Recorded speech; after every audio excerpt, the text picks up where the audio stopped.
Welcome, everybody, to episode 28 of Understable Minds. My name is Anthony.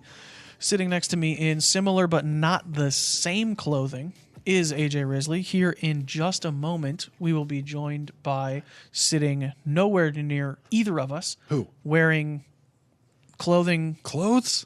Similar to neither of us. Chris Clemons. Chris will be joining us from the road. He is up in Portland, Oregon. Just finished playing in the Portland Open. Will be playing in the Beaver State Fling. But if you are not aware, it is just after the release on June 9th, where we saw a ton of discs be released. Depending on what is and isn't still in stock, we've got Sake Bomb Slammers, first run in the classic Supreme Orbit plastic. They are nasty. Super sweet, very overstable approach disc. Another very overstable approach disc. We've got hybrid Culprits with the B Dynamic stamp. A bunch of different discs with the B Dynamic stamp on there. And then in Team Series news, Macy Vela-Diaz had the Ice Justice. Ooh. Very cool. The crowd is just loving all these discs. Stoked. Ricky had the Lucid Ice Glimmer Raiders. You have to do this. That's how it's on the stand. It says Lucid Ice Glimmer because it's like a sparkle with your hand, glimmer. And then Valerie Mandujano, Portland Open champion. Please. Valerie Mandujano had not one but two stamps on her Fusion X Vandals, one for each of her Elite Series wins this year. I don't think that's actually why she got two stamps, because these were planned before she won in Portland, but it just kind of works out that way. Pretty sweet. If you're one of those people who thinks the DGPT is rigged, here's your chance. Yeah. Get that pen and paper out. Start writing a letter to your congressman.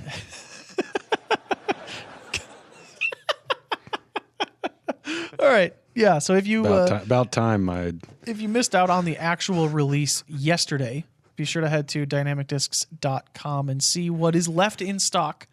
Unfortunately, some things will be sold out, but you will still be able to get plenty, I'm sure.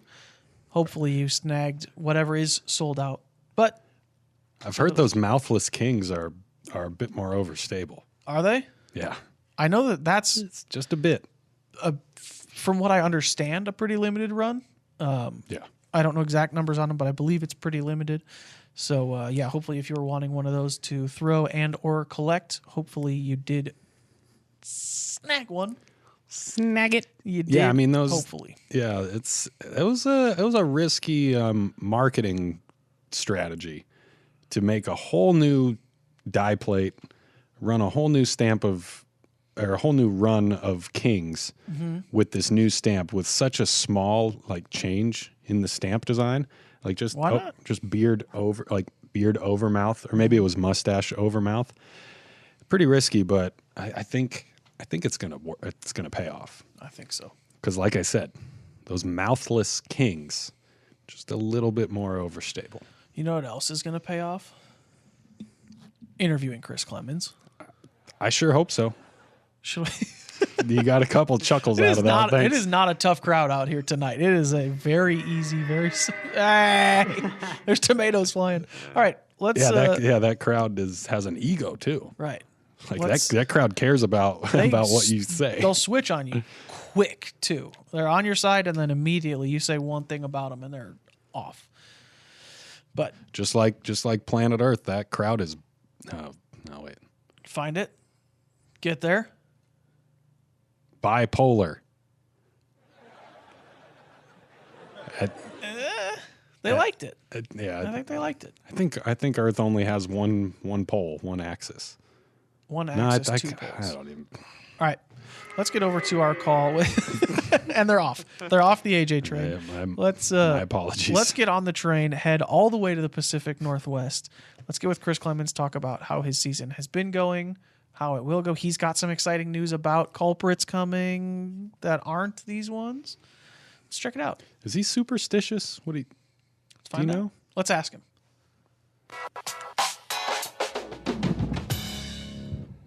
Here we are, joined by the one, the only, calling all the way from, as I look at a map, that way, all the way that way from the Pacific Northwest, all the way up in Portland, Oregon, or at least the Portland area. We have Chris Clemons on the line. Hi, Chris. Hello. How's the weather up there? It's pretty good today. It's supposed to be nice all week, but for Beaver State, it's looking a little wet. A little gross. Ooh. A little Portlandy sometimes. Yeah, but it was supposed to rain kind of the entire tournament for Portland, but it didn't really rain much at all. It was off and on, so Did never you guys? know. Yeah, because it rained a little bit during the FPO rounds, right? Was it round 2 or round 3? I think it was. They got some rain. How was it for you Yeah. guys? Because you teed off later in the afternoon. It wasn't too bad. Like I thought the weekend at Glendoveer, I thought it was going to be awful. Like the forecast just looked terrible, but it just kind of didn't really do much. And the huge like fir trees out there, they just blocked all the rain. So you could, and a lot of tee pads were under them. So you like really didn't even need an umbrella half the time, even if it was raining. Nice. That's cool. Yeah, it was nice. While we are on the subject of weather, we were going to get to this later, but we have a question from somebody in the squad for you. I believe their name is Shyam, Shyam, S-H-Y-A-M. Cheyenne. Shyam? With an M? Cheyenne. With an M? M. S-H-Y-A-M. M Yeah, as in I don't know. Cheyenne. Yes. Cheyenne. Yeah, so Yeah. I apologize for butchering that. But they had a question for you, and they said, how should I approach a round in a tournament where playing conditions are very difficult? So say there weren't trees covering the tee pads, or it was raining so heavily. We'll say that it was raining so heavily. Like, what would you do? Do you have advice, or what do you do, and what would you advise someone in that situation? Yeah, I remember vividly my first round I ever played in the rain was at the Four States Open in A tier way back when, and I had won the year before in advance, and this is my first year playing at an Open, and I just played terrible. The rain killed me. I wasn't prepared. So over the years, I have learned that you kind of have to mitigate your expectations. You're not going to play your best round. I try to bring a lot of towels. I try to slow my footing down a little bit. And I just try to stay in the moment, like it's easy to get frustrated and feel like it's too much to deal with, but you just got to take your time and concentrate on each shot, really. That's got to be a difficult mindset, because like you're obviously very good at disc golf. You're going into this tournament, I would assume, with the expectation or the hope of like, I'm going to win this thing. But then to go into it and say, like, limit those expectations and say, I know I'm not going to play my best. That's got to have like some weird mental effect on you, where it's like, okay, I'm going to go out here and do my best, but my best it's impossible for my best to be my best. And then like, it's almost like you're starting off on the wrong foot, but not because of anything you're doing. It's a slightly different in a game. Way, yeah, it is. It is a different game, but nobody's going to shoot, that 1100 rated round in the rain. And so I know that. So I just have to know that I got to throw a little bit different. I might not be able to throw the exact shots that I practiced just because, the rain might not allow it, or the footing. And so you just kind of have to, play smart and think about each shot and just take what the course gives you, really. Yeah, for sure. Yeah, I've found that it's like you have this list of priorities each different day that you go out and play, and like you said, if you're trying to win an event and trying to play your best, your number one priority might be the shot itself. Each particular shot for each particular hole.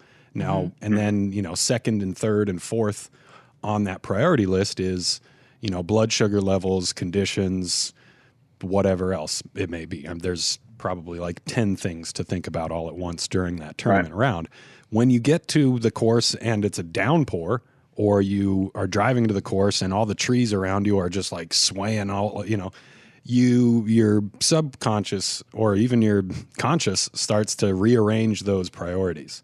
And so if it's steady rain and it's going to be steady rain, your number one priority is your umbrella and your bag of towels. And keeping the disc dry. And so then Right. the golf and each individual shot kind of falls down on that priority list. And it's not so much that it becomes less important. I mean, I guess it does, but it's more so than your subconscious, and that muscle memory plays a much bigger role. So for some people, for some people, that's things like that really helps. Like I remember a long time ago, I was playing an advanced. I was still playing in the amateur divisions. Went to Vegas, and I made it onto the lead card for the final round. Hey. And that final round, I had come down with the flu, and so we started playing, and I was just like, head was super heavy, and I started puking like on the third hole, and puked like 3 times throughout the whole round. Gross. Shot the hot round, won the division by 10 because Intimidation. could have been You maybe. puked on everybody.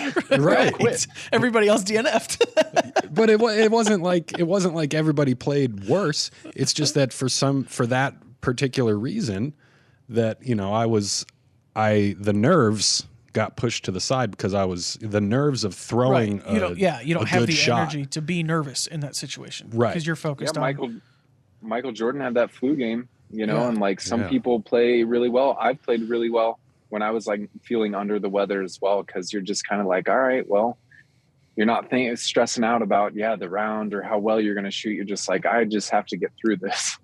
Right. I feel like you'd almost just rely on like your instincts as the player, right? Like I've been doing this for 5, 10, 15, however many years. Like I know how to throw a 250-foot hyzer, so I just have to do it because I can't put more energy into that. Yeah. Right. Especially mental energy. So Right. So let's get away from AJ puking. please. Let's move more back to Chris and, Not maybe puking. not puking. His healthy and some might even call it very healthy 2022 season. You're kind of I guess this would be better phrased as a question. Would you agree that this is probably so far at least your best start to the season in the last handful of seasons? You're having a great year so far. Yeah. I think that's what I've tried to do. Like each off season over the years is like, have a better start. I think, some of the courses we play in the first like 2 months of the season aren't necessarily my strong suit. And then we're usually playing in high winds. And, so each year I've tried to like get off to quicker starts, and so this year I've been able to do that. I've had some pretty good finishes, and, when we were talking about conditions, Waco, I remember before the first round, like it was super crazy, super windy, super cold. And I was getting pumped in my van. Just like, I was so ready to go because I was like, I know everybody else is dreading this. So I'm just going to be like, this is awesome, and use the wind to my advantage. And so, it's been a really good start, and I feel really good. And so I want to like continue that good play, and I've played well in the latter half of a lot of seasons because we're playing more like wooded tracks, more stuff that's a little more technical for my skill set. And so, I hope I can shoot, just as well as I have in the past this year. So it'd be sick. Is that something like you had talked about? You typically, it probably because like you had said, the courses towards the later half of the season fit your game better. Is that something that you kind of going into your off seasons, towards the end of the year, my game kind of finds itself, those courses fit me better. So do you kind of gear your off seasons towards the start of the season, or is that more just these ones don't fit my game, so I need to adapt my game to it? Is it kind of correlation versus causation?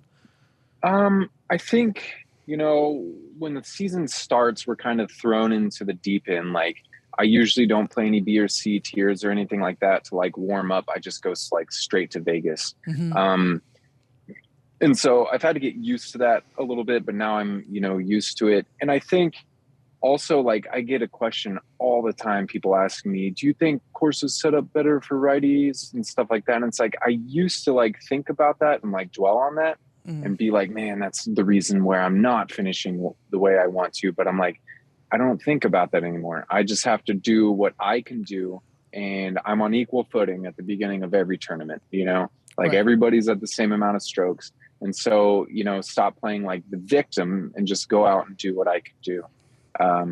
But yeah, in the off season, like I will work on like more distance and stuff like that, and that's what you need at the beginning of the season for sure. Yeah, it definitely seems to be like you had talked about with wind, especially at Waco, here at the Dynamic Discs Open, and then distance. Like, you just played OTB Open, Dynamic Discs Open again, where you're playing these long courses where sometimes distance helps you, sometimes it hurts you, but if you have the distance and the accuracy, then golden.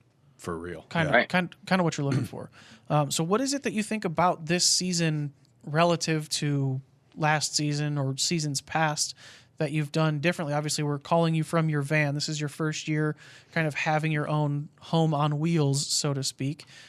Has that helped? Has it just been, I don't know, maybe just the new season, new year, new me type thing? I think it's probably a lot of like little things. I've been doing it for a couple years now. I've played a lot of the courses that we've played at the beginning of the season, so I've known them. I knew what to expect. I'm happy. For me, like being happy, being content with my life situation outside of disc golf, and then also being able to get in a rhythm, a routine and stuff like that, like really helps me and helps me play well.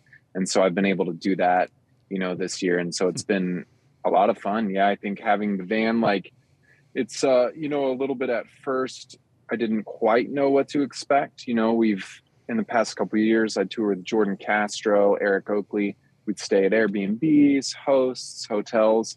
And so the van, I was like, it's going to be a little different, but it's been awesome. You kind of get to go wherever and you can stay wherever and it's like yours, and so totally. It's nice. Yeah. And I stopped in Colorado after the Dynamic Disc Open on the way out to California and stayed at my friend's house for a couple of days. And we like did some work on the van and knocked this back wall out that Jonathan Nicholson had put in there and added like 1.5 feet of bed space. Oh, so that was that. Yeah, that's been awesome. And so it's cool. I was like, because we got the van and I was like, let's just take it how it is and then see what we want to change about it, throughout the season. Yeah. Yeah. As much as having the van and having that be a thing that like now you have to worry about it, right? You have to worry about keeping up with the oil and the tires and the brakes and all that. I feel like it would have to be freeing where you don't have to rely on anyone else for a ride or how am I going to get here? Or how am I going to get there? It's like you said, you're leaving Emporia. You can just spend a couple of days in Colorado and just, and like you said, you can kind of make it your own. Yeah. Everybody talks about how golf is a mental game, but it's a mental game on the course, but it really is interesting to see how much your mentality outside of the game can impact it. Like you had said, totally. like you're happy, you're relaxed, you're free, you're in a rhythm. Like that stuff totally makes a difference. And it shows for, I mean, like what you're saying, if you just substitute mental for physical, then you start to imagine, well, if I want to be, if I want to have X amount of strength and stamina on the course in the arena during game time, I have to train and I have to, lift weights. I have to stretch. I have to do all this physical training. So then swap out, substitute physical for mental again. And, there's a van gives you this little bubble of solidarity. You can meditate much more easily in that space. Right. Eat the food you want and listen to the music when you want to and stuff like that. Yeah. We mentioned that you're in a different vehicle and you also mentioned Jordan Castro and Eric Oakley. So how has life on the road with Hannah, your girlfriend, and Macaroni, how has that affected you? What's your view on that? It's been amazing. Macaroni has been a lot better than we expected. He's a pretty young cat. He's only like 1.5 years and he can get pretty wily but he's been amazing. And we like made him an Instagram. And so everybody wants to come and see him. When we were at Portland, somebody walked up to the van and they were like, is Macaroni in here? They're like, we just want to see Macaroni. Like they didn't care about us. They just wanted to see the cat. But it's been really nice. And I think, my first couple years touring, like Jordan Castro, I would go with him. And when we come to a course like Milo McIver, I had never been and he had. So he would like show me the way, show me the lines, tell me about the history of the course, playing like a new course with your friend. And so I've been able to do that with Hannah now. And I really enjoy that. Yeah. And so it's been super fun and she's loving it. And she's kind of like me. She's excited to play the more like wooded part of the tour and be up here in the Pacific Northwest. It's been really awesome. So yeah, we're having a lot of fun. Yeah. I bet she's loving it because that's home for her up there, isn't it? She's from Washington. Yeah, Spokane. It's like on the eastern side of Washington, almost in Idaho. Okay. So as close as the tour gets, but yeah, still not quite 100% there. Right. So some other exciting news that we have in regards to Chris Clemons, like we had talked about sitting in front of me before Chris was on the phone, we talked about this releasing on June 9th. We have hybrid culprits, but Chris Clemons coming at date. I don't know if it's even figured out yet, or I don't know if you know it. To be announced. Right. I know that I don't know it. I don't know if there even is a date to announce, but why don't you talk about maybe the culprit or some exciting culprit news down the road, Chris? Yeah. So I've been throwing the culprit now for about 2 months. It's been awesome. I used it a lot at Glendevere. I used it a lot at Blue Lake as well. I still have my old like beat in harp in the bag because I'm still trying to beat in like my baseline culprit and still trying to see if it'll like replace that like dead straight 300-foot shot with a little bit of hyzer, but I think it will. Like it's really good. And it just like, it flies easy, forehand or backhand. Like it's what I've been wanting in an approach disc, for a long time. And it's just sick. And so I'm excited for the Lucid X release to see how they are. Hopefully they're like real flat, real puddle top. They're going to be amazing. I throw the hybrid one too, and it's a meat hook. It just like dumps at the end. It's crazy. But yeah, it's a super sick disc. I think I've gotten a lot of feedback on it already. People messaging me being like, dude, I love it. Some guy was just talking to me the other day. He's like, I've had zones in the bag for like 5 years, but I got a culprit. My buddy gave me one and I'm thinking about switching. I was like, you should. Right. You definitely should. I mean, he would imagine if he came up to you and started that conversation and was like, I'm thinking about switching, but I'm not going to. Like, right. What are you telling me that for? Like, that's going to have my name on it. Like, that is how dare you? That reminds me of the guy who messaged me randomly. I just got like a random like message request on Instagram a couple years back, and he was like, man, I lost my favorite like overstable mid-range disc, and so like I'm looking for something that'll do this and that. He spends a paragraph describing a verdict, and he messaged me, but he never mentioned the verdict. He's like, dude, what do you think I should get? And I'm like, is this like a fishing thing or something? Like, what do you think I'm gonna? Yeah, that's what I thought, because he like just described the verdict and he's messaging me, so I figured he already knew.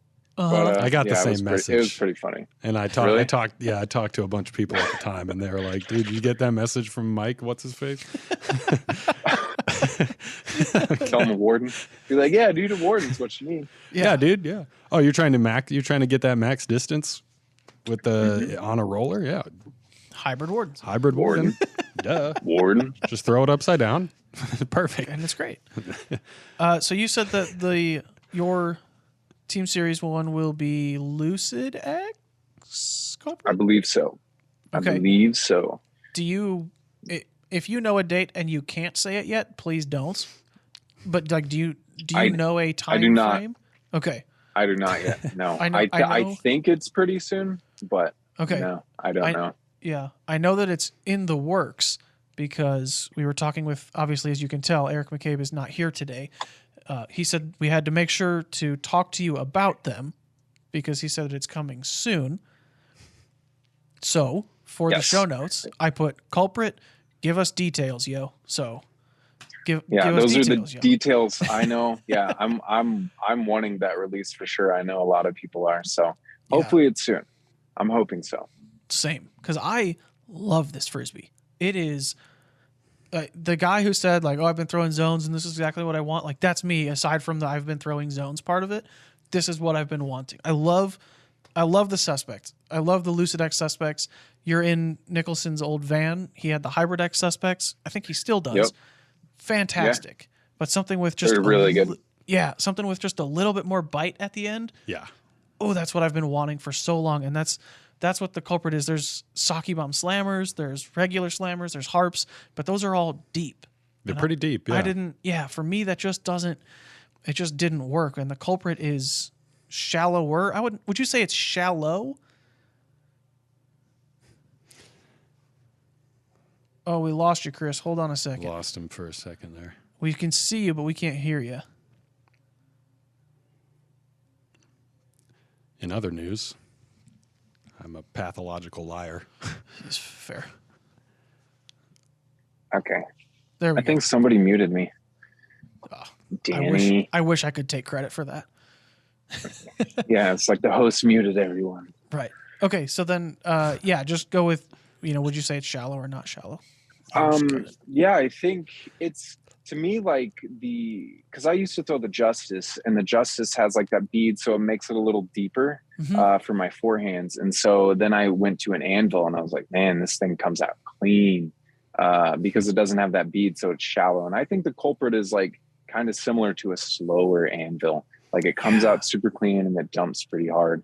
But I think like that Prime Moonshine, that a lot of people got, it's beaten in, and so it's like getting some glide straight and then dumping. So it's like it's really nice. It's really nice. Yeah, I have been loving this thing. I can't wait for Lucid X and whatever other plastic blends and materials and mixes and matches and stuff you come out with in the future. Sign me up for all of them. Yeah, right. And because a lot of people like.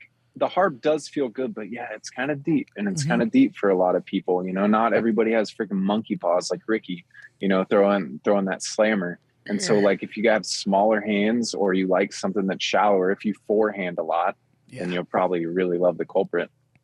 And if you don't, like, just try it. Yeah, try throwing forehand approaches, because maybe it's me and I'm just very bad at backhand approaches, but I genuinely feel like it is an easier way to approach the basket from like 150 feet to just stand there, not have to move, and just go and flick your wrist. Just all day. Yeah. I agree with you. I don't know. I'm trying to think of like what it is about a backhand and a forehand. I think you're right. Backhand is like you have all your hips. I mean, from your hips to your fingers, all have to be in sync and in tune and perfect and whatever. Whereas a sidearm, like you could not move your hips and just fling your arm. It could just be shoulder to fingers. I think pretty much probably like core to fingers. I watch like Mason and Valerie. Like I played with Mason this weekend, and I watch Valerie, and like they throw a lot of backhand up shots, and like, but you can tell they put in a lot of time and a lot of effort in like getting that distance right when it's 100 feet, 125 feet. And I feel like with the forehand, you can stand towards the basket, not turn your head away from it, just kind of just flick it right up there. It's very simple, very easy. And I think it's a little easier to learn for a lot of people who don't want to put in tons of time to like get those backhand up shots. Right. Yeah. It's like in golf, I've been trying to learn golf. I won't say I've been learning golf, but I've been trying to learn golf. Oh boy, I want to see videos of this. It's you pretty much just watch any PGA Tour event or live golf event, whatever. It looks really similar to that, but like they'll finish a hole in like 4 strokes, And the very first hole I ever played, I finished it in 11. So I basically played 3 holes in one. Man, I've seen worse than that. You just really enjoy golf. Yeah, I'm just trying efficient. to savor the moment. Right. I got 3 holes in 1 hole. Like, Dang. yeah, great. I'm just efficient with my time, really. And It's good practice. yeah, exactly. See, it's all about practicing and building for the future is really what we're going for. But like, I like this. yes, it seems to be a lot of like having the same swing, but then changing your club because they have different angles of loft, and so it might go higher, so you can still swing it out faster speed. And I feel like that's kind of what like a Culprit, Justice, Anvil does. It's almost like your wedges, where like you don't if you're trying to throw a Warden backhand straight, like you were talking about with Mason and Valerie, where like they've practiced and put in the time to know I can do this and it'll go 165 feet, boom. Whereas for somebody like me, I can just take a Justice and just chuck it because like it's not going to go more than 160 feet. It's just blah, Right. and then it's there. So I don't have to be precise or think. I can just maul the thing, and then it's good. I wonder if that has to do with like the difference in touch Skills. Oh, Well, I mean, I was kind of talent, ability. I was going laterally. I was going laterally like this, forehand and backhand. I wasn't trying to like ends of the spectrum in terms of talent and talentless. Right. Yeah, No, that's fair. It does have something to do with their talent versus mine. 100. And what were we saying before the show? You're only dumb if you don't prepare, and so you're only talentless if you don't prepare. And so it's Are you saying like I came what Chris? unprepared? No, You were saying before I came on, you called me dumb. And no, I think he called you dumb. No, I called you very dumb. Okay, that's fine. That's fair. Oh my gosh! I'm just trying to get through this part so that we can get to the Roni interview. That's all I want here. Yeah, bring him. I don't know where he's at. He's probably sleeping. Oh, he's on the floor sleeping. Does he like to hide in there? I'm sure he's got some like crazy little nooks and crannies to get in. Yeah, he does. He kind of stays out when we're driving, but occasionally he'll go back. Like there's like a little thing where like a lot of the batteries are and stuff, and he'll kind of like hide back there.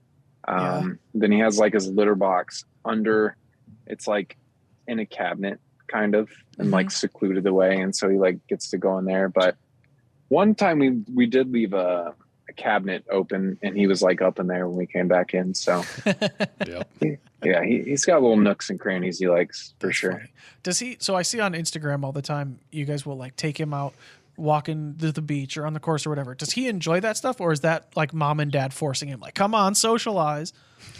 Well, he loves being outside, and so we bought like like a 50 foot just line, and we can like tie the line to 2 trees and then like put his little leash on there, and so he can walk back and forth. Yeah. He does like going out and like walking around, but the day we did take him to the beach, I think it freaked him out. He doesn't like water and like loud noises, and so but he's getting more used to it. And we actually bought him it's like a huge pet stroller, man. Like how Germ has like a freaking cart for his discs. This is kind of similar to that, but it has like a spot for Roni. So I was like, we can roll him around on the course and stuff like that. And he's getting used to it. Just unsure about it. But when that tea time hits, send him back to the van. We don't in the car, dude. Yeah. Yes. Or else I'm gonna call Joe Chargaloff and your ass is out of here. Yeah. Hey man, you can't have pet caddies, bro. Right. Cat's got to be 13. So my cats hate being outside, even if we're just like walking from the house to the car. They're not about it. Yeah. And so Madison got like, there's these backpacks that are like designed to be pet holders, and the back is just like a giant clear plastic thing. Yeah. Not fan. Do they like? Still not a fan. Fans. Dang. No. Bummer. I don't know if Roni would like that. I don't know if he would. Yeah. I haven't tried like a cat leash because I feel like they would just somehow wriggle their way out of it and I'd never find them again. But yeah, anytime it's like we're just walking, like you either put them in like a little pet taxi thing so that they can't get out, or it's like a 2-arm like death grip and you're just getting clawed up because like not happy cats when they're outside. They were both rescue cats. Right. So I think it's like they think, I'm going back to the streets. Outside bed. Right. Yeah. When really it's like, hey, man, like we're just going to the car. Like it's cool. It's warm in there. It's fine. It's dry. Like you're solid. Something Not happy. about cats and perimeters, man. Yeah. They gotta. It is. They gotta know what the perimeter is. That's Right. that's And they gotta, like, their number sniff one it out. priority. There it is. Definitely. Because we like went to see Hannah's dad, and we brought Roni inside for the week, and he was just all over the place, just sniffing everything the whole first day. But we do get comments a lot, like, because we'll have Roni out on the leash and have like the van door open, and people will just walk by and be like, "Oh, a cat on the leash!" Like they have never seen the cat. That's what they say every time. They've never seen a cat. Yeah, they've never seen a cat on a leash, and so I was like, "Yeah, I think it is." He's kind of one of a kind, I guess. Like cats usually don't like leashes. They're like, "Dude, my cat will just like roll over. I gotta like pull him." Yeah, my girlfriend stuff, she loves putting outfits on our cats. Oh, man. Oh, They don't like that, but the cats immediately Nope. they just flop it. They just flop on their side. Like, nope, I'll just stay here till you take this off. Because They're just not used to it. Yeah, not interested. They like being cats. They don't like being puppets or show cats or whatever. They just like being little cats. dress up dolls. Right. Yeah, they want to take naps, eat, play every once in a while. Just cats. It's like all of us. I feel like we've said the word cat enough to not enough. Well, no. We've said the word enough to warrant a comment or two from Danny. Meow. I feel like Danny might have some input on cat-related subjects. Cat poop. My cat, I bring her from Manhattan down to Emporia and back and forth about every month, and she doesn't normally meow. Like normally, she just kind of squeaks, kind of like Chirps. right? But like doesn't actually meow. But then when she's in the car, she howls. It is loud. She hates it so much. She'll eventually calm down. But full on like back of the throat. Yeah. She Guttural. is mad. I'm the same way. Yeah. I'm the same, Every time I get in the car. I'm the same way. It's just instead of meowing, it's just singing. So it's like That's fair. every right now he'll give you a little like la la la la. Except la. the We're not song in a is- car. Chris is in a car. Screw you, Dad. I want to go home. This is awful. Right. Yeah. Yeah. I hate everything. Like, that's the cat song. She is a teenager, though, so that is kind of fitting.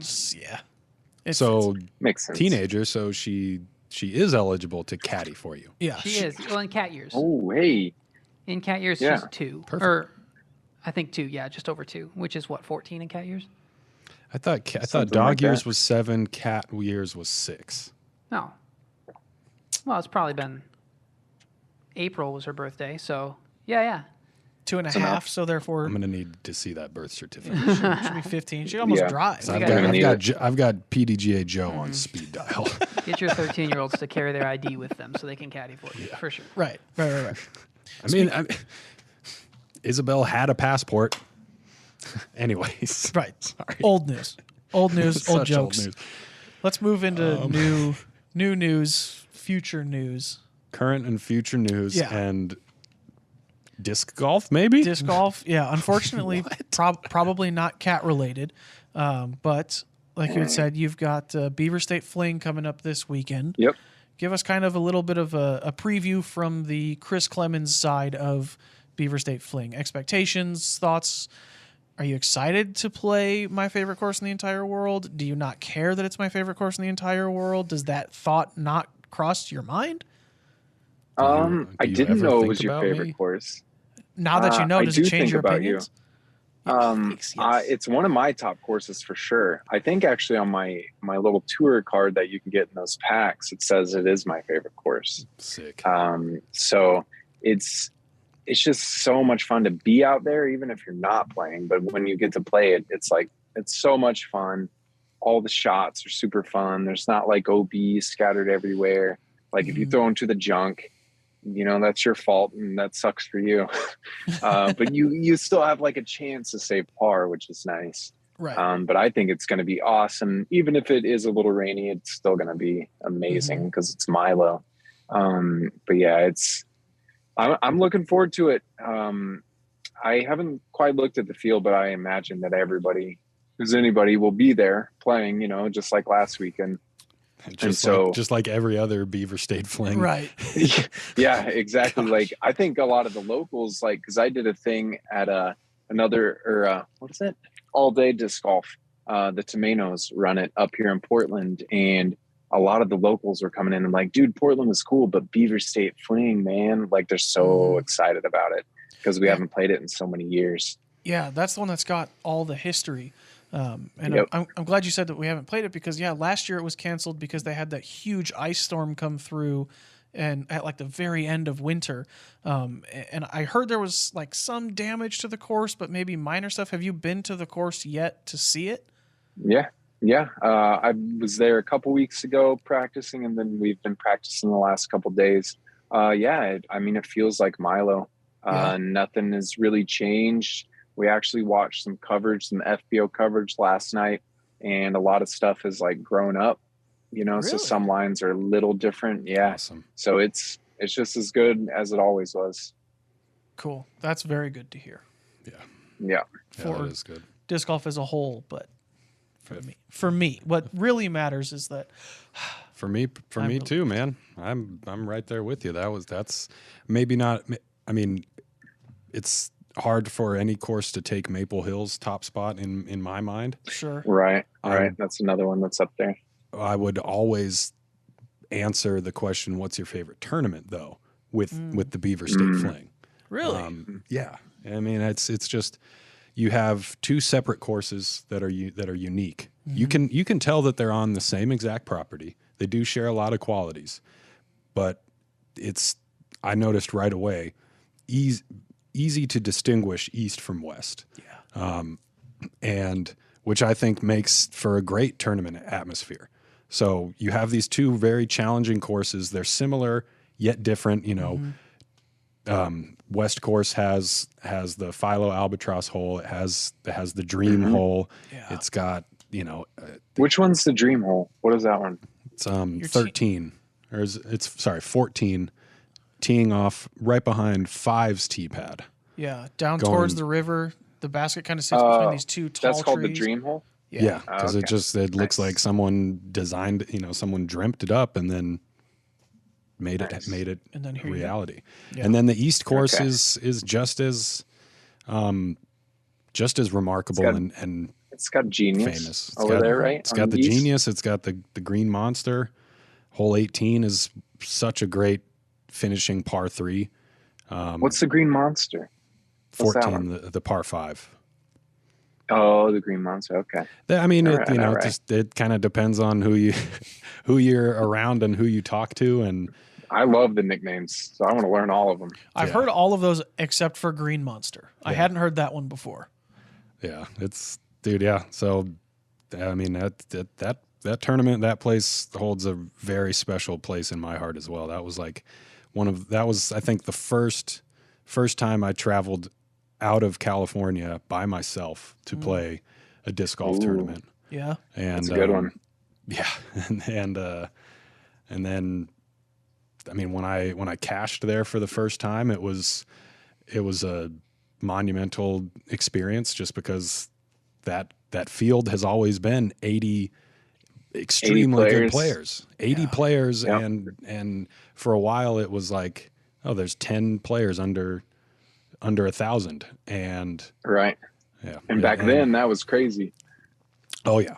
So it was just always like the most densely talented field. And so I felt amazing and felt a huge sense of accomplishment having shot 4 rounds under par above my rating and cashed and the first time. And then just to toot my own horn one more time, in 2019, I played my way onto the lead card for the 3 rounds, and my sister was there to watch me play the 3rd and final round. I remember both that. of those. Yep. And that was my fondest memory. So yeah, when we were looking up those videos last night, and Hannah was like, "Oh, AJ's on this one." I was like, "Yeah, he slayed it back in 2019 there." Like I remember that because you were on there. Wasn't Jordan on there with you, Castro? We ended up tying, and he I I think he Those are headphones. Yep. So I think I was on 3 rounds of Central Coast, and he was either on 2 or 3 rounds of Jomez. Nice. Yeah, that was that was a cool experience. That was the last time. I mean, the Elite Series in disc golf, it really just needs to include Milo McIver and the Beaver State Fling. It would it's felt very strange the past 2 seasons without a Beaver State Fling right in our faces. Right. Only having Portland. Yeah. To me, Beaver State Fling and Masters Cup just go hand in hand in my mind of like that. Just even back when I first got into disc golf, 15 years ago or whatever, it was always like those were like 2 huge events that everybody was like, you got to go play those 2. Like DeLa and Milo are some of the best courses, and still now 15 years later, they're still up there in terms of the best courses that we have, and that are still hard. And to me, Maple Hill, DeLa, and Milo are all like 3 courses that have been around for a long time, and they're still as hard as they ever were. And they give the top pros problems, and there's a lot of par 3s on them. And so it's like it's kind of old school golf, but it still holds up. So you can just tell they're amazing courses. What do you think it is that gives those courses kind of give the longevity, I guess, to stand the test of time, where maybe disc technology hasn't changed a ton in the last 10 years, but the players as a whole, on average, the average touring player in 2022 versus 2012, they've got to be 20 points higher. Right. Well, I think what leads to that is the faith in those tracks. It's the faith that this course and this property is good enough, is up to up to standard for what we want our elite level disc golf to be. Specifically about those courses, because you could have a great piece of property, and if every hole is 300 feet and there's not enough trees and it's just an easy course, like it could still be. Probably for for DeLa, it's probably all the danger of rollaways and stuff like that. If you don't throw a really good shot, it could be disaster. Maple Hill, I think just like a lot of the shot shapes and technicality of it, can lead to big scores. So it causes people to not like super attack it. And Milo, I think it's like the fairways are big, but there is a lot of danger. I don't know. It's like hard to pinpoint it.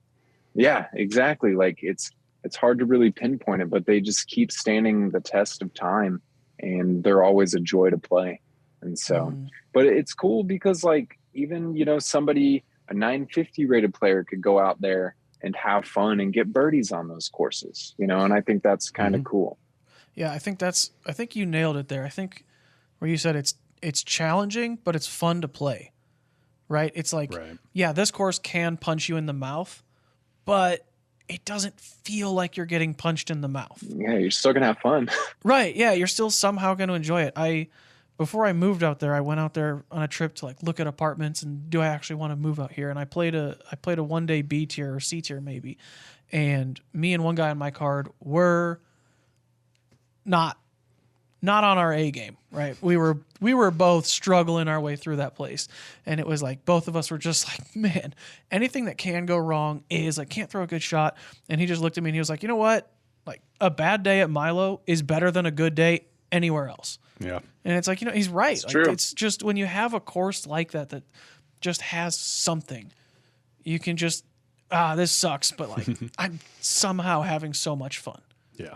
Yeah. I think part of that is like the seclusion, and I think all 3 of these courses that we're talking about they all feel secluded. Maple Hill for sure. Even being on hole 1 and that road is like 20 feet from you, there's a wall of trees, and so and even then it's like it's almost like a backcountry kind of road. Milo. Holy crap! Yeah. You just you got to go out there. Backcountry road is a while. You pay your parking fee, and then 10 minutes later, you're literally like down at the course, like down 100 feet to the level of the river, and it's just secluded. I think there's like it's this subconscious feeling of you go through the gate and all of the rest of the real world, just you leave it behind. Yeah. And so kind of going back to what we started this conversation with was, you think about that level, those priorities, and is it so much, am I worrying about my score? Am I worrying about how to manipulate the disc or the conditions and all that? On a macro level, on a bigger level, Milo kind of shifts those priorities. You know, it's like disc golf, family, health, taxes, or finances or whatever. And most of the time it's like disc golf is down at the bottom and at a course like Milo, at a course like Maple Hill and DeLa, and there's plenty of others. Those priorities, the ones, everything that's like non-disc golf kind of just washes away. Yeah. So it's it is pretty special. I would say, like, you guys need to come out here. Sound like you want to. All right. Yeah. We got a couple days. Like, yeah. What time do you tee? I don't know yet. I think I find out tonight. Tonight, yeah. We have plenty of time then. We'll pack our bags. We come on. Find a flight. Yeah, I definitely would. I would love want to be there. Yeah, absolutely. Before we move into our final topic for you, Chris, we've got a couple of squad questions. First one, pretty simple, comes to us from Nick. Nick wants to know if you have any pre-tournament kind of rituals or superstitions, things that you like to do, maybe before your round or before the day before an event. Anything? Yeah, the morning before my round, like I have to have coffee. I have to put on lotion, have lotion on the hands. Really? You know, and oh yeah. And then I have to take all my vitamins. And then when I put my shoes on, I rarely ever tie them. Like when I put them on, I wait till I get to the practice field, and before anything else, then I'll tie each shoe and make sure they're good. Yeah, I'm a little, I played baseball, so I have a lot of things I like to do and feel good about and I always have to have Burt's Bees in my left pocket. So interesting. See, initially it was kind of and like, I got to be chewing gum. Got to be chewing gum. Okay, yeah, that just kind of, we kept progressing further and further into the superstitions of like, baseball, like just don't step on the line. It's whatever, you're fine. Okay, I'll tie my shoes when I get there. It's like, that could just be like, it's a laziness thing. But then like, well, I have to have Burt's Bees, and it has to be in my left pocket. And I have to be chewing gum, and it has to be spearmint, and it has to be. It has to be 5 gum. It's like winter mint, or I don't know. It's a blue one. What color? Cobalt, I think. That's what it's called. So if anybody's looking to get on Chris's good side, Burt's Bees, Cobalt 5 gum. Also, if those companies are listening, trying to sponsor them, there you go. I'm gonna start getting like packs of gum thrown at you, right? Just like the Foo Fighters and I make a Mentos. putt and they're just like throwing gum at me. That'd be cool. Well, that was like back in the day. Marshawn Lynch had the Skittles. Oh man, yeah. Chris will get a birdie, and we'll just see him putting chapstick on. Yeah. Or like I walk by the crowd and they just have gum like holding it out. Right. Just bite each one. Oh yeah. Chris, chew my gum. Yeah. Come on, man. Got any ABC gum, bro? Gosh, please, somebody, and before I leave the van, I must get 3 kisses from Macaroni on each cheek. I gotta tell. Yeah, I do. I gotta tell him bye. Yeah, you got superstitions because it just like it makes you feel good. Like it's never a good feeling when you're like, well, I don't know, I don't have things. I don't have my Burt's Bees, or I don't have any gum to chew on. Like it just like my cat is pissed at me. Yeah, like macaroni's not there, dude. He ran off. Like you would just like make your mind go elsewhere. Then if everything's right, then it's like, okay, I'm ready to go. Good to go. Everything's good. Yeah, that's true. Because then you're prepared, you're focused, you're ready. You kind of get all your ducks in a row, and now it's time to go do this thing. Yep. All right, Chris. What does the rest of your season look like for you from here? Where are you going, and what are your kind of expectations? We alluded a little bit to your kind of traditionally or historically, the second half of the season has typically been your, is it fair to say, better half of the season? Maybe more comfortable half of the season. What are you thinking about? Do you think about that stuff now? Like, are you thinking about Worlds is coming up, USDGC, or is it just I got Beaver State this weekend? After that is whatever. No, I try to like concentrate on the tournament at hand. Of course, there's a lot of tournaments. So if I just think off the top of my head, like I'm really excited for Idlewild. You know, I love playing there. That's going to be super fun. I think we're doing like a DD clinic and get to meet Team Idlewild and stuff. So that's going to be super fun. You know, but yeah, USDGC is like way down the road. You know, Worlds is pretty far away. And so I kind of concentrate on the tournament at hand and the next like week or two, usually. But, you know, when I think about every single tournament, I get excited for it. So that's super cool. But after the week after Worlds, I believe there's a festival that's like south of Kansas City. It's only like an hour and a half from Emporia. And it's called like Dance Festopia or something. And it's like 5 days long or something. So we might stop for a couple days and check it out. There you go. And dance. So that'll be fun. Worlds don't care about that. Come, AJ. USDGC don't care about that. Music festivals care about that. No, I care about all of them, of course. But you know, you gotta like, because we play disc golf nonstop. Yeah, exactly. Yeah. All day, every day. And you know, a lot of the young kids, Gannon Burr, Cole Redall, they're like, yeah, dude, we watch disc golf all the time. We watch it before bed. And I'm like, dude, I can't do that anymore. Right. When I first started getting into it, yeah. But it's like, you got to balance it out. You got to have your life away from that where you don't think about that and stress out about, you know, performance. How do you find that balance of like, do you force yourself to say, oh, okay, there's a new Jomez video out. I'll watch it tomorrow. Or do you just not even pay attention to that stuff? Like, how do you find the balance of, obviously we all got into the game because we loved it, right? We played disc golf. We loved it. Some of us just put the work in, or we're naturally gifted enough to make it to a level where our play kind of makes it our livelihood. How do you find that balance of keeping that flame alive, so to speak? Or is it, you know, between that and then just like making it a job that I don't like this, I'm just good at it? How do you find that balance? Or is it just a constant struggle? No, I love it. I've never really had an issue with like not being motivated enough. You know, the only time where that might be an issue would be like the off season when there's like a foot of snow on the ground. Right. And you're like, all right, dude, you got to do your squats and your push-ups, man. You got to get your work in today. Like, but you know, during the season and stuff, like I never find issues with motivation.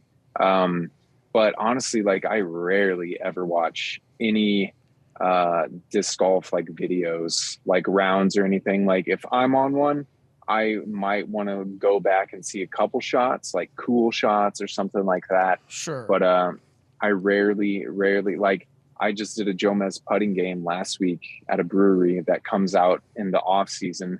And I had to like go and watch one of the putting games to see what I was actually doing. And I was like, okay, I figured that's what it was. So I was like, I want to know, you know, so I'm not coming in cold. Right. But yeah, I think, you know, and for everybody, it's different. You know, Andrew Presnell, like messaged me and Hannah. We're like, hey, you guys want to go see the new Jurassic Park on Thursday night, you know, and stuff. So you find things to do. You just find fun stuff to do, like going to a festival or going out and finding, you know, food or just going hiking, just stuff like that. So, you know, that's what works for me. You and Presnell are on talking terms?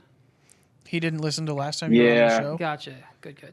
No, that's lucky, I should send him a sound clip. Just send him the whole thing. Love it. It was like 45 minutes of just Chris blasts Presnell. Did I really? I feel so bad. It was, but not really. Well, I remember the beginning of it was like we were talking about the worst shots we've ever seen. And you from your back pocket take out a Harry Potter novel of this one time Presnell this, and then Presnell this, and then one time Presnell did this. I feel like there was another one recently. Did I tell you about the time at Jonesboro? Did I tell you about Jonesboro? No. Okay. I think the one you mentioned was like a backwards tee shot or something. That was at Northwoods Black Ledgestone last year, and then he threw that roller almost backwards at DDO or when it was a GBO a couple years ago, I think. And so at Jonesboro this year, he was on, it's the one after the little island hole. I think that's hole 6. It's like that par 4 where you throw up over the hill and then you got to approach the green and there's like a fence. There's like a little fence. And he was putting and he went to putt and like the fence knocked the disc out of his hand. And he didn't even and then he like looked up at his hand. He was like, where did my disc go? And so he basically putted nowhere. So that's another one on Fresno. It's not right. Like, it's not right. I love it. This is a very pro Andrew Presnell show. He's a great guy. At least in my experiences with him, he's been nothing but a great human being to me. Very good disc golfer, far better than I will ever be. But man, does he have some blunders? Unluckiest player on tour. Tell you what, he does have some blunders, and we laugh about it because they'll like tell me about them, and I think they're hilarious. I think that just even more proves like how good he is, because he can hit a fence that is in his stance.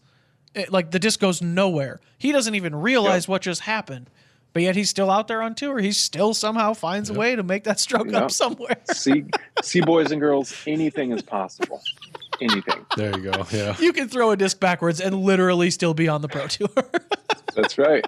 It just all depends on your attitude. Yeah. You can win so many B tiers, A tiers, hit the road whenever you feel like it. He killed it. I played with him the last round in Portland, and he played really well. Nothing backwards, nothing. No crazy shots. Unfortunately. Okay, good. He doesn't do it when he's on my card for some reason. So maybe he's lying this whole time. Oh, he's trying to get in your head of like, oh, Chris, there's a fence on hole 7. I don't know if you know. It's right there by the green. You can all these stories were somebody else. Yeah. It was somebody else. All that these he stories watched. were actually me. Oh my god. Is this like a Fight Club situation? Like Fresno doesn't actually exist. Oh no. What's happening? Oh jeez. Oh, I'm in the Twilight Zone. All right, we've got one more squad question, and it's in just a totally different vein, a completely different mindset than wherever we were just at. This one comes to us from Adam, and it's a little bit more of like a serious. Well, it's not a little bit more of a serious topic. It actually is a more serious topic. Adam wants to know your thoughts on with all the players that are out with injuries or illness and anything like that. Should the PDGA implement some sort of sanctions on how many events a player can play or mandatory time between events? Basically, he's asking if they should have more systems or checks in place in the name of player safety, right? We see this all the time in the NFL, NHL, things about concussions, where we're not a contact sport, so we don't have to worry about stuff like that. But player safety is kind of the name of the game. It's kind of always the main talking point with a lot of professional sports, where that, at least from my point of view, it's not really a thing that the PDGA is concerned with. Do you think that's, as a player, do you think that's something that maybe PDGA, Pro Tour, the organizing bodies should have more of an emphasis on or more of a say in? I just want to say first off, it's not the PDGA's fault or the Disc Golf Pro Tour's fault for anybody's injury. Correct. Yes. Let's just get that out of the way. Absolutely not pointing any fingers. No. Yeah. Thank you. Definitely not. But should the Pro Tour say, hey, let's cut our events by 10%? Right, like minimum 2 weeks between Elite Series events or something, or is it? Yeah. Do you like kind of getting in the flow of every weekend? There's definitely talk, and a lot of us players definitely talked about, a lot of players being injured this year. And if you talk to like Seth Muncie with Disc Golf Strong, like it's almost like half the tour is dealing with some kind of injury. Sure. And to me, from talking to other players, I think personally that it is due to the length of courses we're playing every week, especially the first two months of the year. We were playing nothing but almost wide open, windy courses. And so when you're practicing those every day and you're playing them every week and you're throwing as hard as you can on almost every shot, you're going to see a bunch of people get injured. Especially when we have, months where we have 3 disc golf Pro Tour events, Elite Series events, and then maybe like a Silver Series thrown in there. I think we need to find, a balance. Probably a couple of years ago, there was a disc golf Pro Tour, like 1 a month. And so then you're playing some A tiers and stuff like that. And when you're playing these B tiers and A tiers, you're playing shorter courses. A course like DeLa, where you can actually throw mids and stuff. You don't have to go full power on every single shot all week in practice and then do it during the tournament. And so I think we need to find a balance of the length of courses and the types of courses that we're playing. And I think we'll start seeing injuries go down, because when we're just trying to throw as far as we can, and that's like the only, or one of the few skill sets that a course, tests, then you're going to see a ton of injuries, because throwing really hard is not great on your body all the time. Yeah, that's a really interesting point. That's something that Eric always talks about on the show. Is he always says, never throw 100%. Like, if you're trying to throw max distance, go like 90%, 95%. Because once you try and hit that 100%, that's when injuries start happening. That's when, if your form isn't perfect, that's when you can tweak something, pull something, whatever. Yeah, that's really interesting. I hadn't thought about that, because it, you see guys throwing 500-foot bombs and it just looks easy, but it's not. It just looks easy. And so because it looks easy, you don't think about that. If I'm practicing a lot of the courses in the first couple months, like I knew I was going to be throwing a forehand, a big forehand, but in practice I just wouldn't, because I didn't want to like hurt myself and like have to just sit out there and throw 50 forehands a day every day in practice and then have to do that in the tournament. Like my arm would just fall off.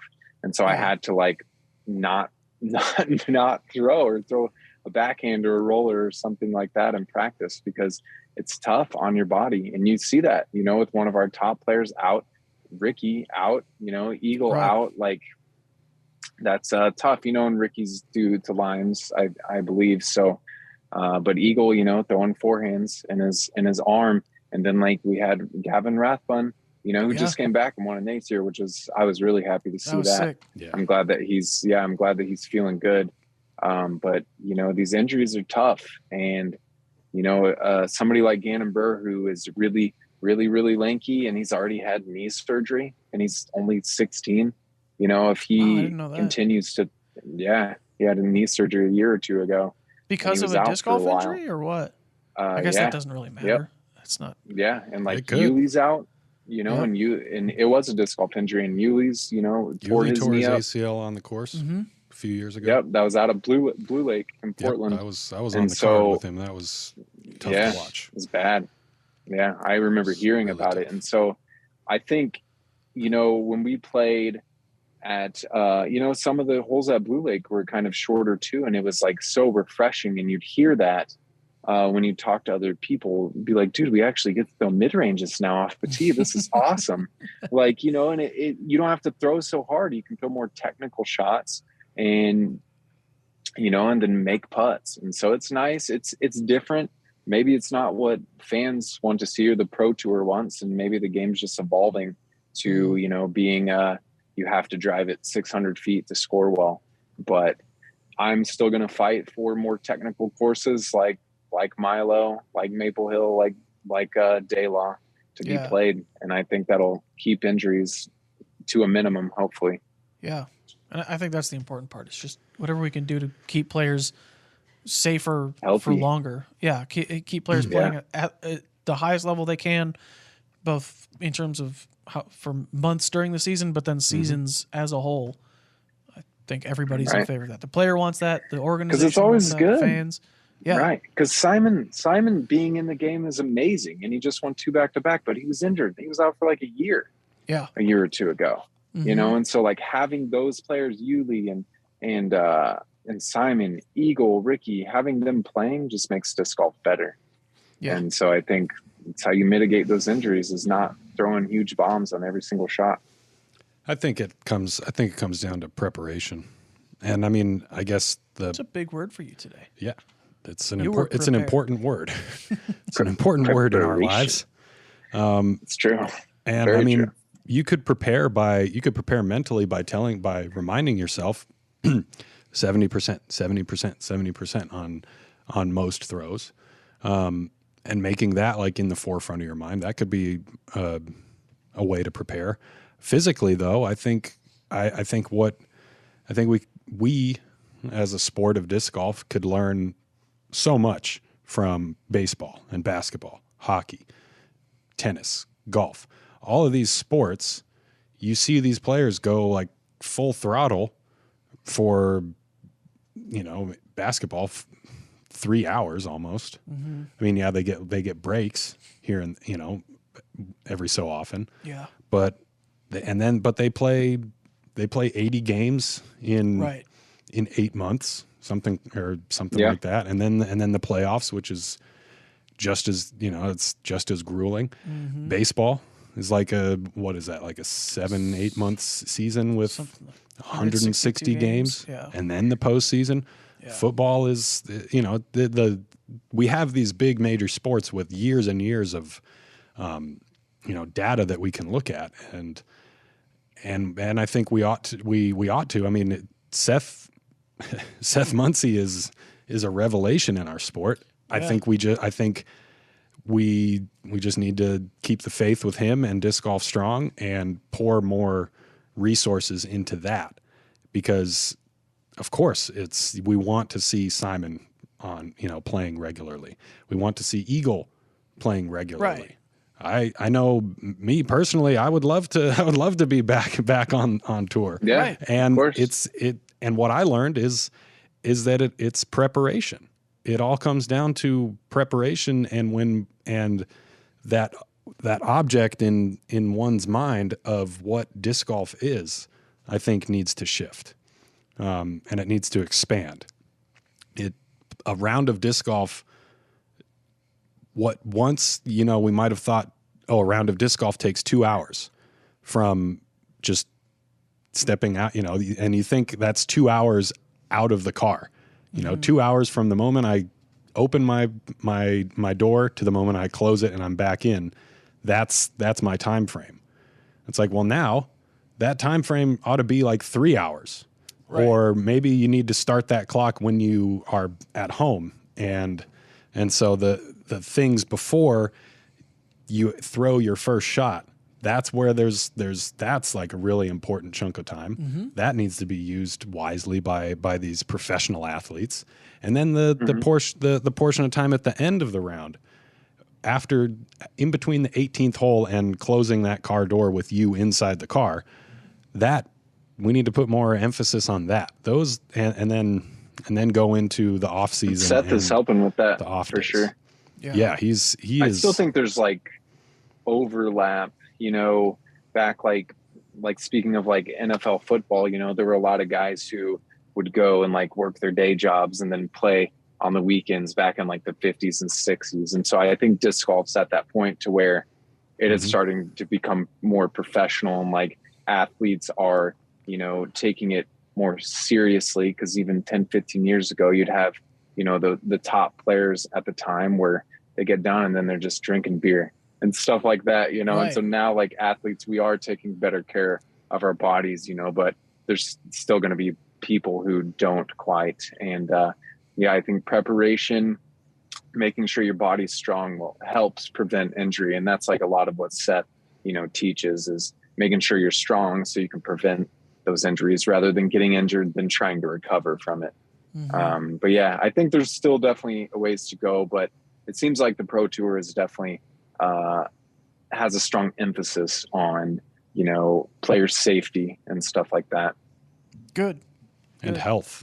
Yeah. That's Yes. another thing. It's like safety and health. I think there are differences between those two words.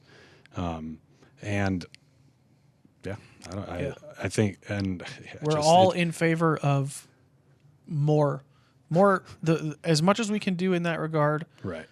Good. Yeah. We want that. You well, want that. and so then I don't know. I think really it's a lot of it is like a mental an attitude shift, and expansion. So, but I mean, Yeah. it's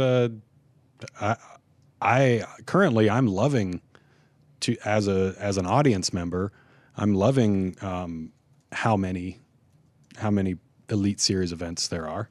And I'm loving to watch all these players like every other week. And it kind of makes me like think, man, yeah, those are some rough days as a disc golfer or a fan of disc golf when like Chris alluded to that there was one Elite Series event per month, maybe. I remember those days. That's when I first started touring. That's what it was. It was like, okay, what is this month's NT, or this month we get an NT and a major. Right. Wow. Right. And it was like, yeah, pretty spread apart like that. So, but I don't know if we want to go back to that. It's yeah. I don't know. I think we'll have to find it. We'll have to find that answer. We can dive into that next week, because unfortunately that's all the time that we've got for this week. Okay. It looks like Chris's time ran out already, so we have lost him. But thank you to Chris for joining us. Everyone out there, follow Chris, support Chris, pick up his Lucid X Culprits when they are available. Keep your ear to the ground. Yes, be on the lookout for those. Follow him on Instagram, Facebook, everywhere and anywhere. Follow us. Thanks for listening. Thanks for tuning in. Thanks for watching. AJ, thanks. Danny, thanks. Glad to be back. Eric, you're not here. Enjoy Alaska. Later. Yes, Eric is in Alaska. We will try and get with him next week, depending on his schedule and everything like that. But that's it. Thank you, everyone, for watching episode 28.